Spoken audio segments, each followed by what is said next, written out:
So Zach Lavine just got himself a very pretty paycheck from the Chicago Bulls. It seemed as if he was going to become a Sacramento King for a moment there. Everyone thought he was overpaid with that offer, and then everybody thought it was kind of ridiculous that the Bulls would match the offer. So let's talk about it.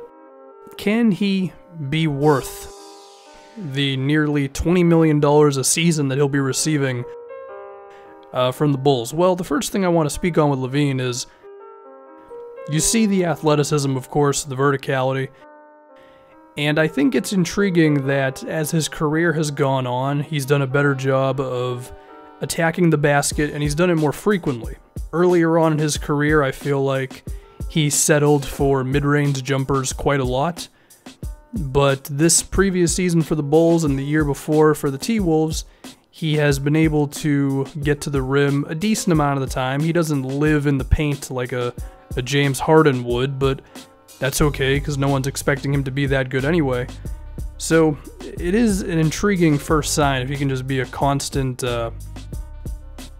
source of pressure for the defense, and he can get inside and he can open up potential dump-off passes for big guys. Wendell Carter Jr. could profit off of some of those, as well as some open three-pointers. We'll talk about his passing a little bit more in a minute. Now we're going to get to his shooting. It's looked pretty good so far in his career. He is attempting about 4 to 5 a game, and his percentages have been good. His form is pretty okay, if you ask me. And his ability to shoot threes off the dribble has been something. Now, he wasn't too good at it this year for the Bulls, coming back from injury, whatever. But if you look at his shots off the dribble in his Minnesota years, he was actually approaching the mid to potentially even high 30s in percentages, going like 1 dribble, 2 dribbles, sometimes even 3 dribbles into a three-point shot.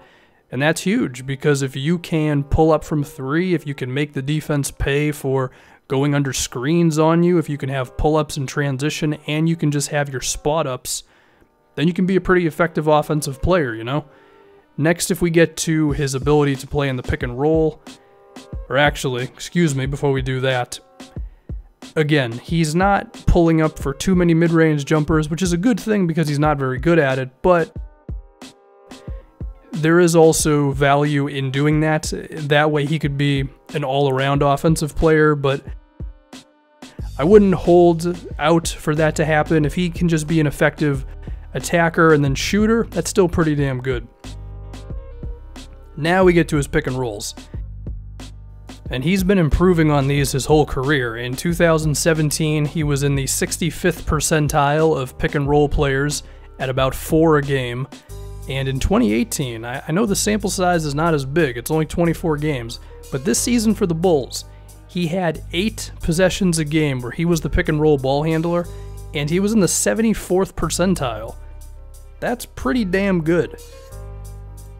I think a lot of this goes back to that athleticism, his burst and the way he can beat initial defenders, and then, of course, the dude can jump through the roof, so that's going to allow him to finish at the basket more effectively.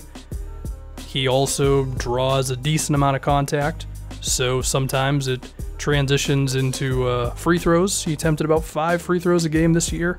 That's pretty decent. I mean, if you have a guy who can hit threes off the catch, hit them off the dribble, be effective in the pick and roll, get inside, get to the free throw line, that is a pretty solid offensive player. I don't know if he can ever be the big-time scorer because I don't know if that in-between game is there, but still, Lavine's got something there.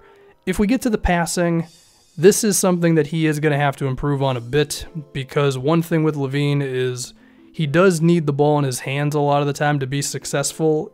Even though he can make threes and he can cut to the basket, he's not a natural off-ball player, I guess. So the playmaking has to improve. You don't want him over-dribbling and taking over the offense too much. Now, one thing that he has going for him is he doesn't turn the ball over too much. His turnover percentage is only like 10%, which is pretty good given how much the ball is in his hands, but he's just going to have to be better at making plays for teammates, not waste 6 or 7 seconds off the shot clock and nothing really develops. If he can get there, then that's awesome, and that could turn him into just an all-around offensive player who can kind of do a little bit of everything in terms of scoring, but then also being a decent enough playmaker, which is something he's improving on, by the way. I don't want to act like he's a bad passer, because he isn't. Now, one thing he is bad at is defense. There are stats that would suggest he is one of the worst perimeter defenders in the NBA. I would like to believe that is something that is not going to maintain because he moves pretty damn well, okay? And he's not short for a wing player, so while I think it would be ridiculous to expect him to be one of the better defenders in the league, if he can just be not a disaster, then you'll take it, because one of the benefits of being a perimeter player is there are like 3 and sometimes even 4 guys that you could get switched onto the other team. Or, you know, your coach could just put you on that guy to start the game. So you could just put him on the weakest offensive player on the opposing team, and that could hopefully be enough. But right now, he is a guy where if the defense, or if the offense, forces him to move and go around screens and have to just know what to do in a split second, that's when he gets himself into trouble. So he can still be attacked, and, you know, as a result, that could limit what he could really do. Now, he's got some really good defensive teammates. He's got Chris Dunn, who's one of the better defensive points in the league.